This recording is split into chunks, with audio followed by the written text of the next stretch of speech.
Hi, and welcome to Something to Talk About. I'm Linda McNamee, and as you saw from our wonderful introduction with the happy bubbles, we are going to learn all about Fable Brewing. What is Fable Brewing, you ask? Well, you'll find out in a moment. But first, as always, we have a few housekeeping rules, or announcements, not really rules, but you are welcome to email me anytime, talk@bcattv.org. I would like to thank the crew for this evening. We have Lucian Gates, Evan McNamee, and Christina Nikitas, who have given up their Wednesday evening to come hang out at BCAT, so I thank them for their time and dedication to the show. I also would like to thank Chris Flaherty, who's one of the staff members here, and he makes sure us volunteers get everything done the way we're supposed to. And last but definitely not least, I would like to thank my husband Paul for staying home for daddy date night, except for there's no daddy dates to have because he's all by himself. So have fun hanging out with the cats. I would like to introduce my wonderful guests for this evening, James Sparks and Asheen Phansey. Did I say that right? Phansey. Phansey. Ah! I knew I'd get it up. And the two of you are co-founders of Fable Brewing. Correct. Cool. I'll drink to that. So James, you're actually also the CEO and head brewer. Correct. Which I want to find out more about that. And Asheen, you are the chief financial and sustainability officer, or is it the chief financial officer and sustainability officer? Whatever you'd like, Linda. Whatever I like.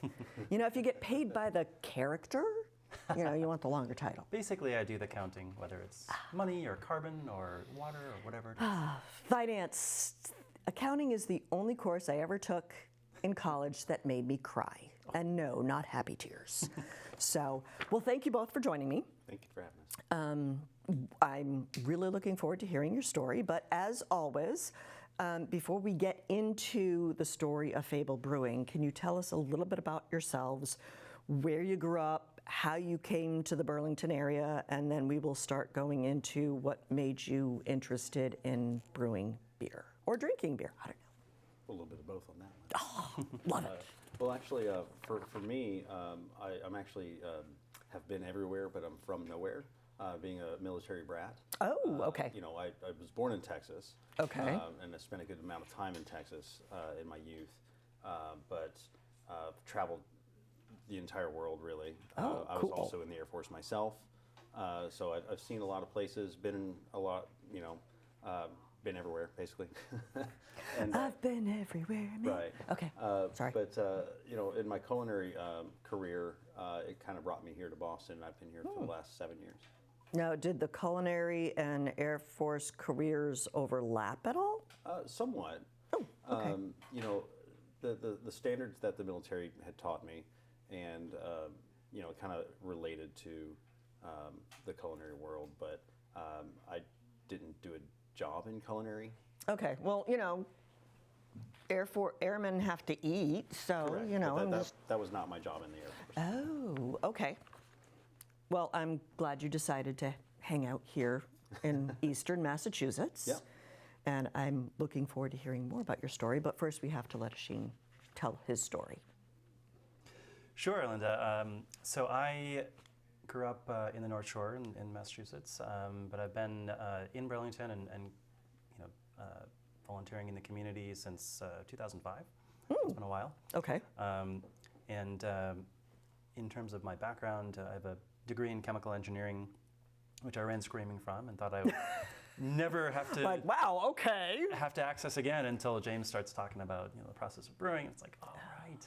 Oh, yeah, chemistry. And, right, and I have an MBA, and I've spent nearly 20 years now focused on sustainable business. So that's kind of my day job. Like business sustainability or environmental sustainability? Environmental or? and social, it's what we call environmental, social, and governance, so ESG. Oh, Sustainability, okay. climate change, that's kind of my day job. Okay. We could have an entirely separate conversation just on that. We sure can. So, okay. And I'll also mention... But wait, there's more. There's more. I want to make sure that we also introduce our two other co-founders. Oh, absolutely. So I'll talk about a good friend of mine, Barbara Martinez, who's also been really embedded in the Burlington community for the last few years. Okay. She also is a chemical engineer by background. Oh, wow. She's our chief technology officer, CTO. Okay. She's kind of like the head engineer for the company, so she makes sure all of the tech works together when it comes to piping, the physical things as well as piping all the technology together. And then James, you can talk about Oscar. And then Oscar is our chief operating officer. Okay.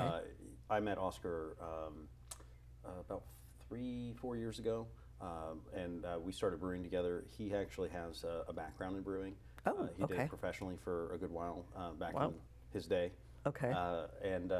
But we became good friends, and he's our chief operating officer. So he helps me kind of like keep things, in line as far as like scheduling. The business side of things, or just like the brewing side of things? Brewing side of things. Okay. Right. How did the four of you all like meet each other? That's a good question. Yeah, I mean, If we don't want to talk about it. it's great. It's a really unique situation. It really to be honest. is, yeah. I mean, we're all quite different individuals. So James, like all of us, like the four of us, really likes to host, and so as he's cooking and gathering people together, that's how we initially met. And James reached out to me last fall when he really started getting serious about building Fable Brewing Company. Okay. And he's like, Asheen, I'd really like to look at some sustainability aspects, and might need some help with some financial aspects. And so I said, I'll do a pro forma financials. I'll do your carbon footprint, et cetera. I'll give you a few tips, and you'll be on your way, right? Exactly. And then a couple things happened. First, I found out about the concept of Fable, which we'll talk more about. Okay. The core idea of Fable. That really kind of struck my imagination, and I was a little bit hooked. And I said, maybe I'll help you out a little bit more. And then I sat down and tasted some of James's beers, because he's been homebrewing these for a while. He's been working through all of his 40+ recipes. Wow. And I sat and tasted a couple of the beers, and I said, James, I would pay for this now. So I was like, fine. And you're like, okay, how much? So yeah, so that's how, and I think that's the same story for all four of us. We've been friends for a bit, but as we really started to get into the concept, into the business, into the beer itself, we all really just believe in it and really started signing on. All right. Do you have anything to add? Because I realize that pretty much nails it. All right. I mean, yeah. So you've been a home brewer for a while. Correct. How did you get involved in that? And I'm also kind of curious with the 40+ recipes, how do you experiment? And how much time and energy is wasted on, oh my gosh, this is, yeah. Well, it's kind of an extension of my culinary career. I'm an 18-year retired culinary person, so, I really grabbed on to fermentation late in the game. But when I started to explore fermentation through like sauerkrauts and even kombuchas and whatever, I started really this path with beer when I found my way to mead. Oh, okay. Honey wine. So after mead, I was like, well, why don't we brew beer then? Do you still do the mead, or have I you do. just I do still do the mead, Okay. and I use a Texas wildflower honey because I'm a Texan. Texas. But I get that. When I got to brewing beer, I started brewing 1-gallon batches in a little apartment in Quincy on the stovetop, which a lot of people do. Okay. And the process. Don't know the first thing about making. The process is extensive. It basically takes about half a day. But whether you do 1 gallon or like what we're doing now, we're doing a half a barrel, which is just over 15 gallons. Wow. Okay. But when we open our location, we're going to be doing 5 barrels, which is just over 600 gallons. Wow. Still the same process, but when it comes to each of those 5 barrels going to be like a different variety, or is it just like one really big? No, that 1 5-barrel will be one variety, and we'll just produce more and more over time. Which kind of brings us to we're gonna have 12 taps in our brew house. 8 of them will be dedicated to the crowd favorites. Okay. And then the other 4 will be dedicated to kind of part of the concept, which is telling stories through beer. One story that I like to tell a lot of, which was a beer that I worked on for a very long time prior to even conceiving the concept, Okay. which is Goldilocks, which is it's a Like, blonde. as in like the Three Bears type? Oh, Exactly, okay. Goldilocks and the Three Bears. But Goldilocks itself, as a beer, is a blonde ale, and it's just kind of just right for any Of occasion. course! Hence the Goldilocks. Correct. Yeah. So I worked on that for a long time, and when I was coming up with the concept, I gravitated back to that beer specifically. Okay. And I was just like, how can I tell more stories about this particular beer? And then there's some other beers that I had tried and created, which were English ales, and they were all brown. That's more of my style. Right. By the way, hint, hint. So we have Goldilocks and the Three Bears, and I just started to like kind of really take all of my recipes and dial in to how these recipes can be part of different stories. And besides just the traditional stories that we all know and love, we're gonna expand into stories like Ricky Tikki Tavi, and explore other demographics of storytelling and things like that. Because I really believe that when you are having a beer with somebody, there's always a story involved. Oh, yeah. So it's like, oh, you remember that one time? So, no, James, when we brew some Mama Bear, we have to bring some to the BCAT set. We shall. Yeah. No, we're not allowed to bring it to BCAT because we're in school. Of course. So I think I'll just have to go. We'll make sure that we can get some Mama Bear into your hands. Thank you. And that's what James is talking about is something that I alluded to before, was just like really getting the concept and getting underneath the concept of Fable. And what really struck me is this idea of telling the stories, or reaching back to our own fables, the ones that we grew up with, the ones that we can look at, kind of the diversity of world cultures. And so James, he mentioned Ricky Tikki Tavi. This was a kind of an exploration that the two of us did, where we said, how can we tell fables that aren't based on your typical, Aesop's fables and Grimm's tales and the things that we grew up with in school here, and look to the rest of the world? And so we looked at some of the Indian stories. Okay. So Ricky Tikki Tavi comes from the Panchatantra, which is a ancient book of fairy tales that are told in India to everyone growing up there. And so one of the explorations you mentioned about tastings. We actually, we all went to my parents' house, and we prepared a big Indian feast.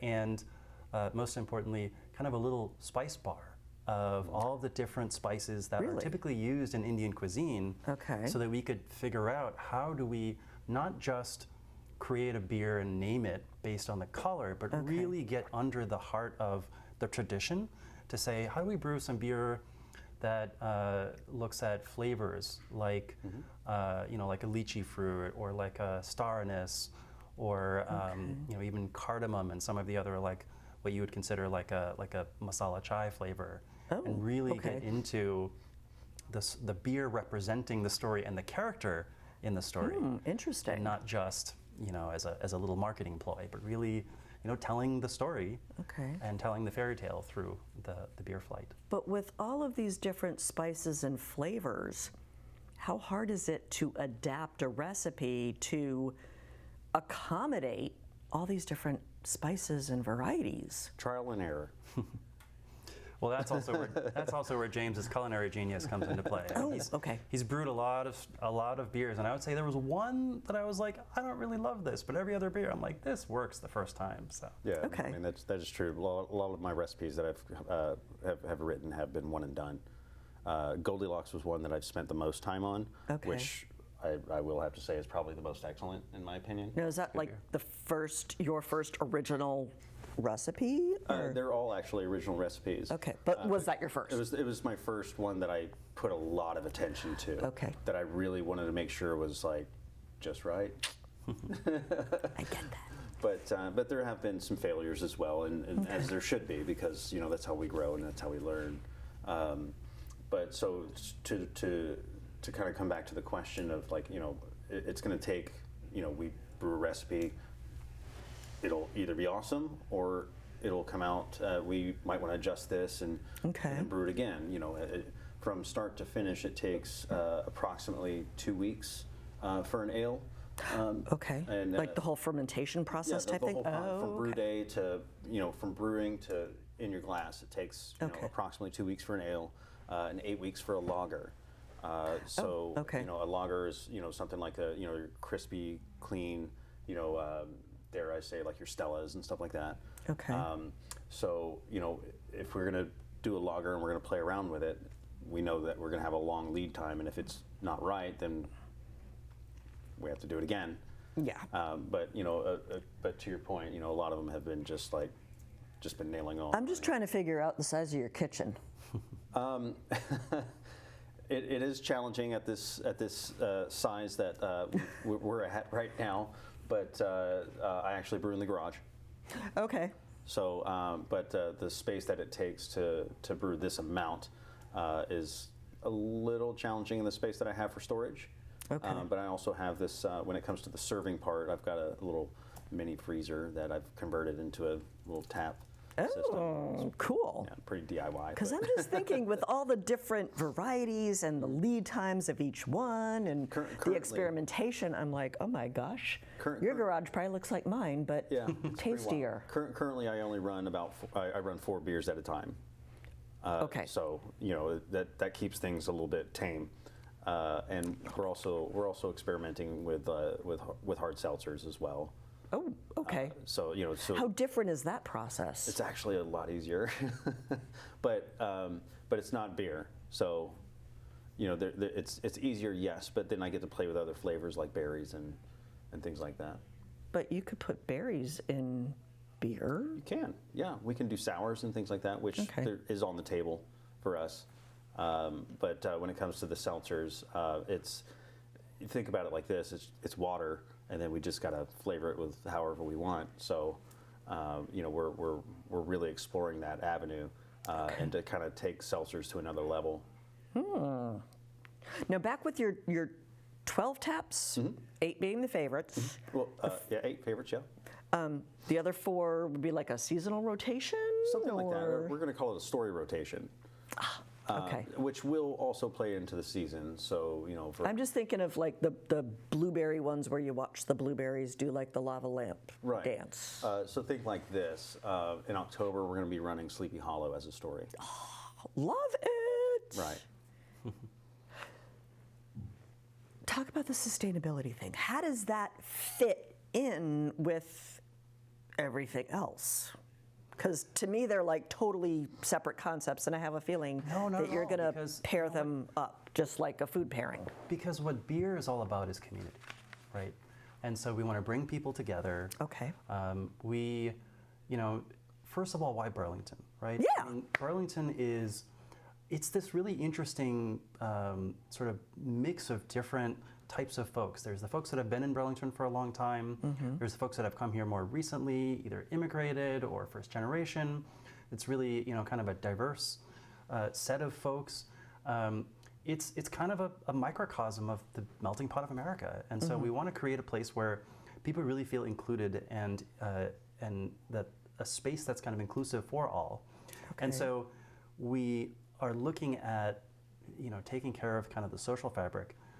Part and parcel of that is taking care of the environmental fabric as well. Okay. So beer takes a lot of water to brew, right? And so one of the things we want to really be careful of is using water efficiently and using, water is a hot button issue in Burlington, right? We want to make sure that, I'm sure you've talked about, and so we want to make sure that we're kind of taking care of the community from a water perspective. Same thing. Do you want to move? Like he can go next to your hat. He's fine. Okay. But that's funny. Same thing on addressing climate change, right? I mean, we want to make sure that we use energy appropriately. We want to try to use as much renewable energy as we can. That's an important consideration for beer. So it's one of those things that we really want to be a positive presence. We want to be additive to the community from all angles. And I think that looking at the environmental considerations of any business, but especially something like a brewery, is really critical. Is just kind of being a good citizen of the community.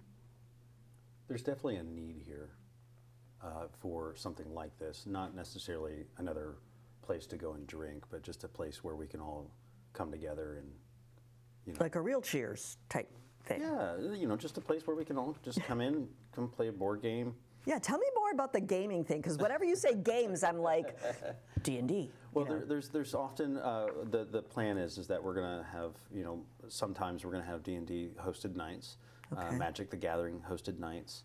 Wait, what is that? Magic the Gathering, it's a card game. Oh, okay. Think like Pokemon but fantasy. Well, I thought Pokemon was fantasy, but that's okay. I live in a cave, so that's okay. We're gonna have like board games available at all times. So that's the gaming aspect of it. Okay. I don't think that it's really appropriate for a brewery to have like an Xbox in there or anything like that. No. But Well, not if you're focused on storytelling. correct. But I also will have a bookshelf. So if you want to just come and have a book Okay. and have a little read of a little fantasy novel or something like that, like a Dragonlance novel. Those are my favorites. Cool. Might be able to introduce you to a few authors later on. Oh, very good. What am I missing? Sustainability, community. You told me 3 things. Community focused. The gaming remind me. One of the things that we'd like to let everyone in Burlington know is how they can get involved in Fable, in our in being part of Yeah, our I also story. want to know about. We started talking about the name, but I don't know if we finished. Oh it. yeah, I'll let James talk about the name, but just briefly, when can you expect this brewery to come to Burlington? So we're targeting next spring of 2025. Okay. And we've got a lot of work to do between now and then. So we're trying to raise the money to buy the equipment, to pay the rent in place, and so there's a few different ways we're raising the money. The first right now is we're running a Kickstarter. Okay. And so we're looking to raise in total around $400,000 to start the brewery. Okay. Piece of that will be from the Kickstarter. Part of that will be from small investors, friends and family. I was wondering about a lot like of whom the whole are in Burlington. So investment thing. Okay. It's we're going to try to keep it fairly locally owned as well as locally served, and then the remainder will be a bank loan. And so there's a lot of work between now and then to really kind of bring the community together to help us bring this space to Burlington, and then bring in the equipment. Have James prove out all the recipes that he's been brewing, scale them up, as James said, from a half barrel to a 5-barrel system. So I'm also kind of wondering, like, okay, if your deadline is next spring, how long would it take you from like? Would you be like a normal business where you open and like 2 months later, or you move in and 2 months later you open, or because it's a brewery and you have to build everything up and start brewing, is it? Yeah, we'll start. When do you get your kitchen back? Is basically what I'm trying to get at. I'll definitely have to start before we open, but the idea is that we open fully and we open strong with everything available. Well, not everything, but with a full 12 beers set up and a story ready to go. The part of the point of these tastings is to kind of like gauge what everybody's flavor profile Well, you is. got to figure out those Right. flavors. To figure out what the favorites are already to start with, and then we'll start doing the stories as well. So I already can probably say that Goldilocks will be on at all times. Well, yeah. Goldilocks, Rapunzel. There's a few. Yeah. Rapunzel. There's and Little Red for sure. Little Red is probably my favorite. There's there's a few that we already know that are just like. Well, because for they're sure crowd your favorites. favorites, so Just because they're our favorites doesn't mean they're everybody's favorites. But you have good taste. So. yeah, but we're pretty confident that they're going to be crowd favorites as well. James mentioned tastings that we're doing. So we do these occasionally. Yeah. The next one that we have coming up is actually this Saturday. Okay. On the 13th at 6 p.m. at the Reserve at Burlington. So whoever's interested in coming and tasting our beer and letting us know what they think is welcome to come. Excellent. You also get an opportunity to kind of like learn more about our concept. Taste the beers. Get to interact with us and not that we're cool or all, but ask us the real tough questions. And really just like dive in and find out what this is really going to be all about.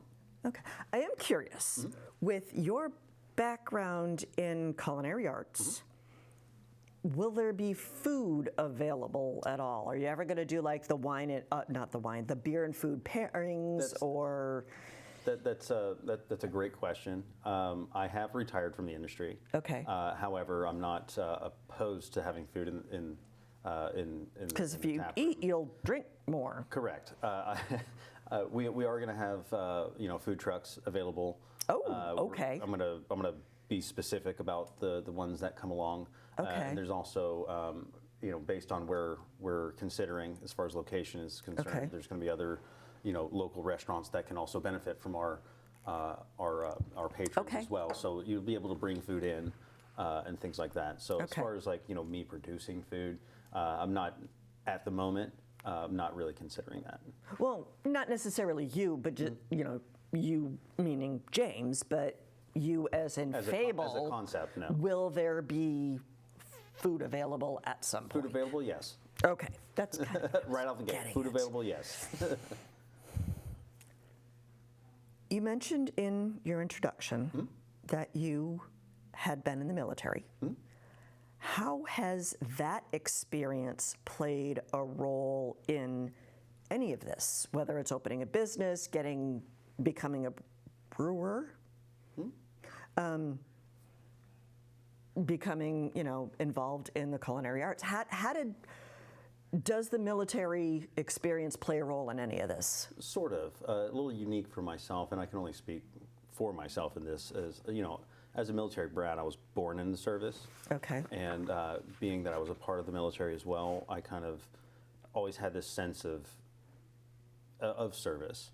Okay. And this is just kind of an extension of that because, even when I left the culinary field, I had this void in my psyche, in my life.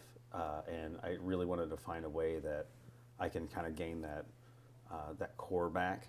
Okay. And when I thought about opening a brewery, I was like, it's kind of the same thing as being in the culinary field, but not the same.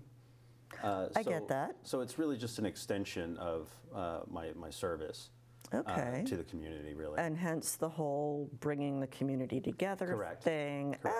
Okay. It's all starting to make sense to me now.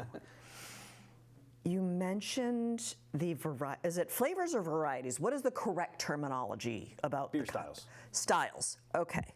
Because you mentioned the different styles being based on stories or fables. How did you come across or determine or decide the overall umbrella name of Fable? Because it sounded like there might be a story behind there. Well, it started with Goldilocks. And I originally wanted to call the brewery Fairy Tale Brewing Company Okay. to talk about fairy tales. Okay. Stories. My partner Ilona, who also created the logo for us, her and I collaborated together with that. She's kind of a little bit more wordy than I am. Okay. So she gave me an alternative and just said, well, what do you think about Fable? And it was like, That's nailed it. And we've just been riding that ever since. You made it sound like there was a big story behind it. I mean, So how did you? There are many stories. There are many stories. One of them is the name of the brewing company itself, but the way that we think about and take inspiration from the different characters in the stories Okay. to then translate into the particular beers is, Okay. each one of them has a story. When we call it a story, a set of 4 beers. So James mentioned, for example, Goldilocks and the Three Bears. That's the set Okay. of 4. The Little Red Riding Hood story is Little Red, Grandma's Old Cough Medicine, which is the New England IPA, the Woodsman, right, and Woodcutter and the the Big Bad Woodcutter Wolf. and the Big Bad Wolf. I'm like, you gotta have the big bad wolf there. But I forgot course. about the woodsman. Okay. Right, and so each of them has a story that we can develop through the beer, both the name and the how that fits in together. And do you want to talk about the different kind of styles of beer that you're thinking of doing? So just to kind of give an example, another story that we have is like Hansel and Gretel. Okay. That's a very German story. Right. So it's all German beers. Okay. So wait, there's Hansel and Gretel and the evil witch. Breadcrumbs. Bread. Oh, okay. I'm like, there's gotta be more. Hansel, Gretel, the breadcrumbs, and the witch. Okay. So what happens, you have 8 favorites. Do you have to keep the stories together? No, actually. So, for example, when you come into the tap room, you can choose to have a full story, or as far as a flight is concerned, you can have a full story, or you can just pick and choose. I don't believe in being restrictive on what you want to have. Well, I'm just wondering, like, for the fan favorites, if Goldilocks and Baby Bear are huge favorites, what about Mama and Papa Bear? What if nobody, what if majority I doesn't prefer them? Well, then, as the stories, as we will still produce that beer as the story comes along. So if, for example, Baby Bear and Goldilocks are the favorites of that and it stays on the 8, then, when it's time to run Goldilocks as a story again, you'll get to see that one again. Oh, okay. So it'll be more like a limited release. Ah, okay. With all the stories, and when you were mentioning Rikki Tikki Tavi before, all I could think of was probably the 1970s. Yes, I'm dating myself. The cartoon. Yeah. Like, are you going to have like a big screen TV and like show these stories? We thought about that originally. I was going to say yes, but it kind of, when I think about it, and I've talked to other brewers, and it just seems like it takes away from that community thing. Okay. Or whereas, you have a screen here, we can watch this, and, I'm having a beer, I'm spacing out on what you're saying to me, instead of us engaging and having a story, telling each other things and things like that. Because, sports bars, they have the games all the time, but you don't really need to pay attention to dialogue. Right, but it's distracting still. Well, yeah, that's true. So, I'd much rather people be engaged with each other and, tell each other stories. And, in a sports bar, I think, when I go to a sports bar, a big part of the time I'm kind of passively taking in the stories that are being told to me. Okay. It's whatever sport, and I love watching, our various teams, but that's a different experience. It's a different experience when you go into a space like we're trying to create and tell your own story and each other's, and really use your imagination more than just take in what's around you. Interesting. I totally lost what I was going to say. Okay, swag. You mentioned your logo. Yep. I know I'm bouncing all over the place. That's okay. I'm curious if, as soon as your colleague mentioned Fable, you're like, little light bulb went on, you loved it. How many incarnations of the logo did it take before that little light bulb went on and you're like, that's it? So it actually started from a different logo, which was more of an illustration of a concept that I had for a different kind of brand. It was a personal brand. I'll just put it like that. Okay. And my partner and I were looking at. She's actually my fiance right now. Oh, congratulations. Thanks.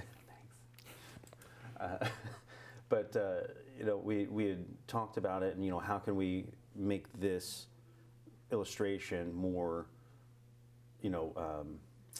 user friendly, if you will. Okay. And I looked at it and I said, well, why don't you just make that hop?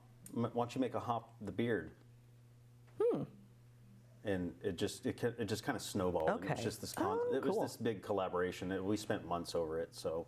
Well, it usually does take months, but now you have a great logo that will fit on some swag. And if people want to look at that swag and to take some of that swag, that's what our Kickstarter is designed for. So we cannot sell beer on Kickstarter. We're not selling beer, but that's how we're going to start funding some of the initial proof of concept and the start of the brewery, the start of Fable. Is you can go onto the Kickstarter, and there's all sorts of dollar amounts that you can participate in to get coasters and stickers and hoodie and mug. And there's yes, you could. There's a lot of cool stuff on there, and we think the logo is really quite slick. So. I will have to say that our swag is pretty awesome. Completely objective, I'm sure.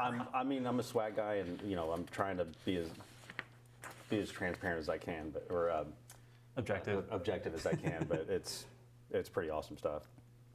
That it is. And all of this will be available at your various tastings. No. No. But I will have. How can we find out more? well, that's going by the Kickstarter. But we're still in the process of actually getting the shirts. So like I'm going through the materials right now, actually, before Wow. I decide which one we're going to use. Because I don't want to. There's like a bazillion different kinds of T-shirt materials out there. Oh my gosh, my head would explode. We're narrowed down to a few, but Okay. I just I want to make sure that that we choose the right one, because I don't want to dish anything out that's low quality. Any color scheme that you're favoring? Black. Black. Guess what color Really? James favors. Never. I favor black, but once our initial punch is going to be black and white, Okay. just for ease. And but as we grow, I'm going to start introducing the greens and the creams. Okay. The green of the sustainability and environmentally friendly and hops. Okay, I didn't know what color hops was. And like a wheat color and things like that. So. Okay. Was there anything, one of the questions that I had prepared was setting yourself aside from other restaurants and microbreweries. Did we cover all of that? Can we talk more about that? Yeah. A lot of the microbreweries seem to be kind of disappearing and being bought out by bigger companies. So what are your thoughts on that? Well, so the thing about that is that, that is true that, there are breweries closing and things like that. But, my focus our focus is not necessarily to try to be the next biggest brewery on the block. Okay. Okay, the whole core concept is just to be the neighborhood brewery. And in order for us to stay alive, we need the community. Okay. And so by making sure that we create that inclusive space for everybody is what's really driving the concept for me. Another thing that you'll notice as you look around to other breweries in the area is it's really heavily saturated with New England IPAs, right? Now, I personally love New England IPAs, so I don't mind I'm not a big fan. Okay. But I have a good friend that I asked him why he didn't like IPAs, and he says, why would I want to drink something that feels like 1,000 bee stings on my tongue? Which I think is a great description for someone who doesn't That sounds like another story. And so one of the things James was adamant about when we started kind of proving out these stories is, James said that I want to have a variety of different beer styles. That's beyond just sort of the standard New England IPA. And so, you want to talk about some of the other styles? Yeah, to your point, the market is especially up here, the market is saturated with New England IPAs. And there are some brewers out there that where most of your beers all look the same and they all taste the same too.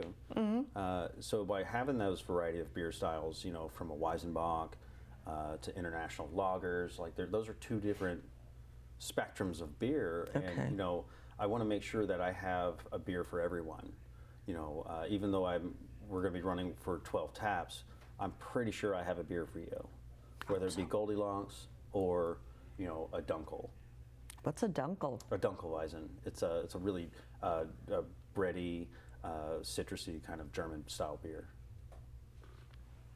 How different is the brewing process with all of these different? Relatively the same. Okay. I I already forgot what the correct terminology is. It's not flavor, it's beer styles. styles. Yeah. Okay. Relatively the same, but everything has a little nuance. Just you can't just roast a chicken the same way you can roast a lamb shank. Okay. So it's kind of like that.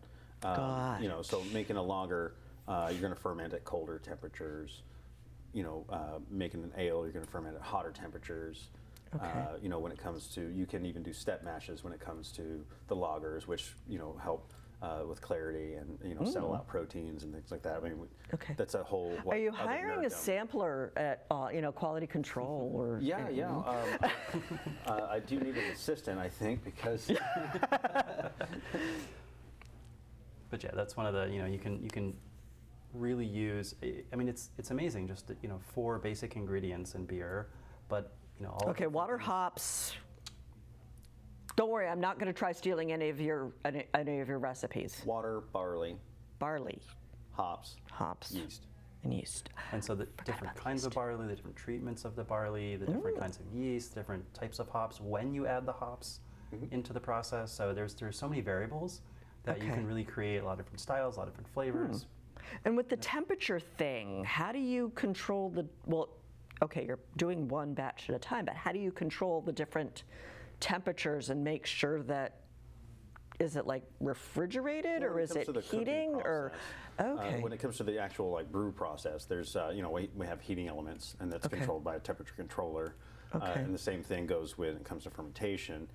Most of my ales are fermented kind of on the hotter side, so I use like a little heat mat Okay. around the fermenter, and I use that temperature controller for that. So it's really kind of like digitized, if you will. But if we were talking about a long time ago, we would make ales in the summer and lagers in the winter, because lagers are colder fermenting. Got it. It's flashbacks to my chemical engineering. That's why Which I was about to say, how does the whole chemical engineering thing fit That's why I handle the in? finances. So, did we talk about building your management team? I know y'all ended up, your 4 key players all managed to find each other miraculously. How did you figure out who was doing what and when and how that whole thing fit together? And do you have more than your core 4? No, it's just the core 4. Okay. We have a web designer, and my fiance as well, who is not necessarily part of the project, but Okay. she's definitely a under what would you call her? Lending help, really. Lending a really solid help, actually. But as far as the management team is concerned, it is just the 4 of us. Okay. We also have a great company called Black and Teal that's Yes. handling our Kickstarter, and Oh, really okay. helping us figure out how to reach the most people and get funded. Yeah. So how They're are doing you fantastic. reaching out with your Kickstarter? I've seen, Facebook presence, but Yeah, right. is that it? I mean, It's Facebook and Instagram. It's Okay. The 4 of us and sort of our extended group of supporters reaching out. First reaching out to our first line supporters. Everyone else Okay. reaching out to others. People are sharing all of our posts like crazy, which is awesome. Yeah. We had 20% funding in the first couple of days of the Kickstarter, Wow. so it was a kind of really strong opening, and so there's been some great interest. And who doesn't like beer? Who doesn't want a brewery in their hometown? And so, or in their kitchen. No, okay, no, not in my kitchen. Not in my kitchen. I'm glad it's in his garage, not mine. But yeah, there's been a lot of interest and a lot of people helping out. A lot of people coming in and saying, hey, how can I support? How can I help? What can I Okay. do? And that's been really, really cool to see.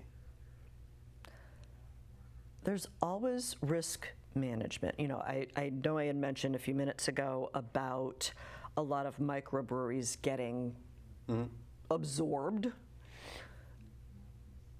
What are the risks involved in opening up a small business now? Well, I mean, yeah. currently the economy is very strong, Okay. but I think that Linda, I So in other words, when do you quit your day job? I think James wants to quit his day job as soon as we can get this up and going, so he can really, lean into his passion of brewing. Yeah. The other 3 of us don't plan on quitting our day jobs. We plan on helping out on the side and Okay. letting the brewery kind of take its own and gather its own momentum. Okay. But I lean back on something that I learned in business school, which is that beer is the perfect kind of recession-proof commodity, because in great times, people want to celebrate with beer, and in times of sorrow, people want to commiserate with beer. And so it's typically in every sort of environment, Okay. there's space for a brewery. Okay. I think the answer, as far as the space answer, is more of like, how do you fit into that neighborhood? How do you fit into that community?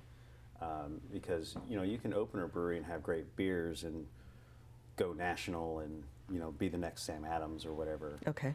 That's possible, but that's not always an intention. And I think that a lot of breweries tend to think a little bigger than they need to. Okay. So, and not to discredit anybody's, goals or passions or anything like that, but if you just stay focused on, your community, you'll grow and be sustainable.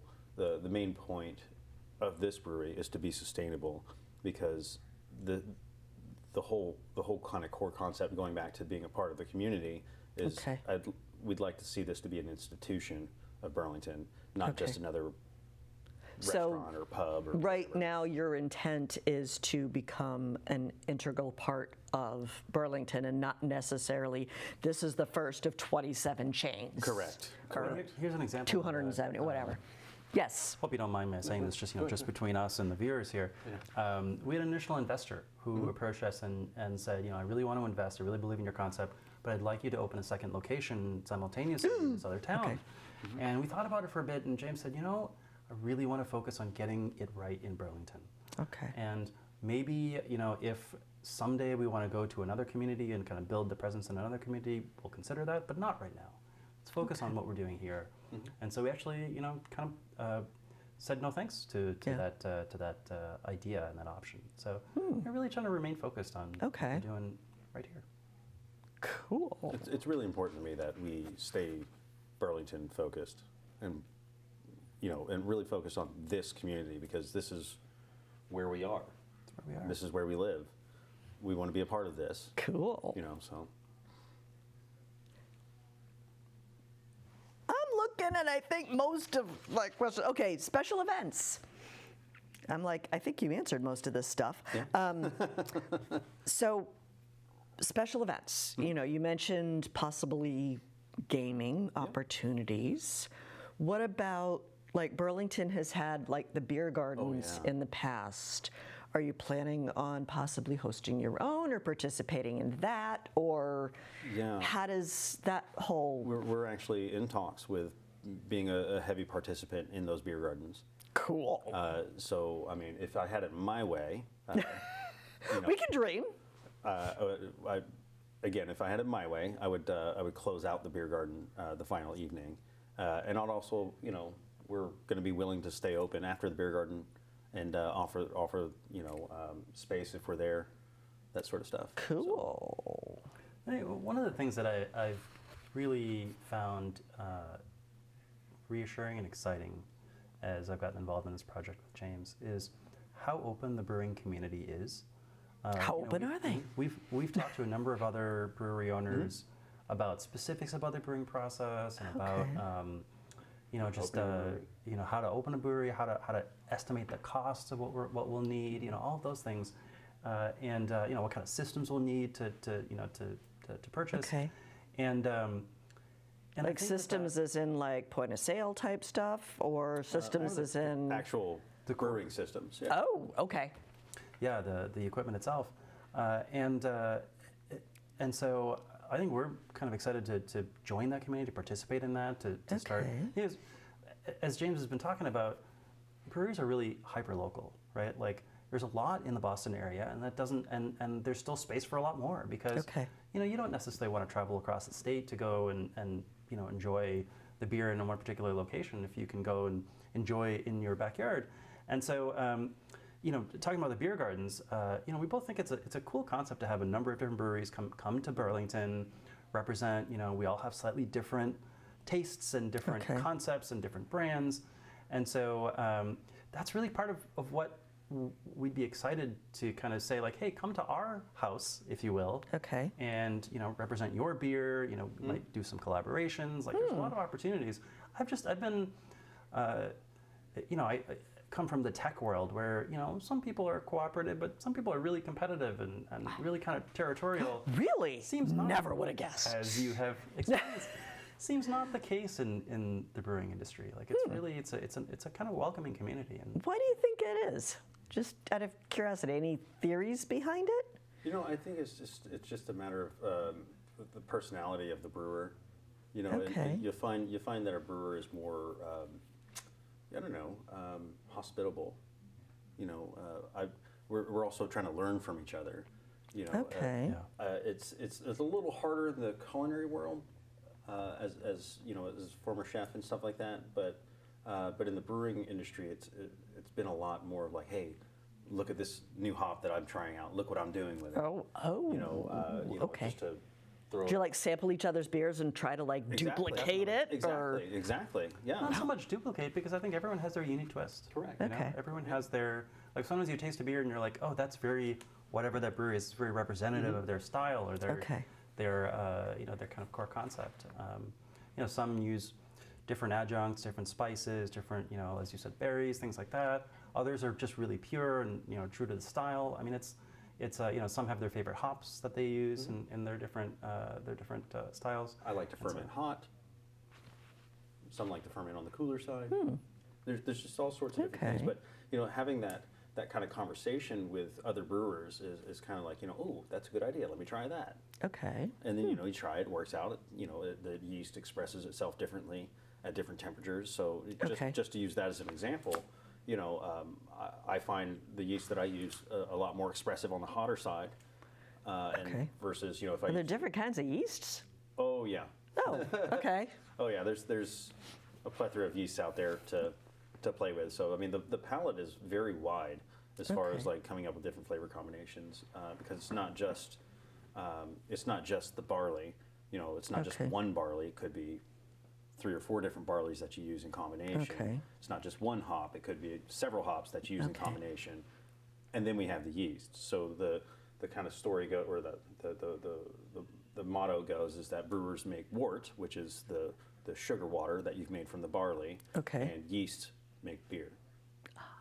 Okay. So if I used one yeast for the same recipe, and I used a different yeast for the same recipe, 2 different Totally brewers. different. Oh, okay. I think Which he's geeking out now. You should hear him when he's in front of another brewer. They Yeah, when I was You're trying like, to get okay. get out of here. Listening to what you were just saying about the different varieties of all the different of the 3 different ingredients, because I'm hoping there aren't too many different varieties of water, but I don't even want to go there.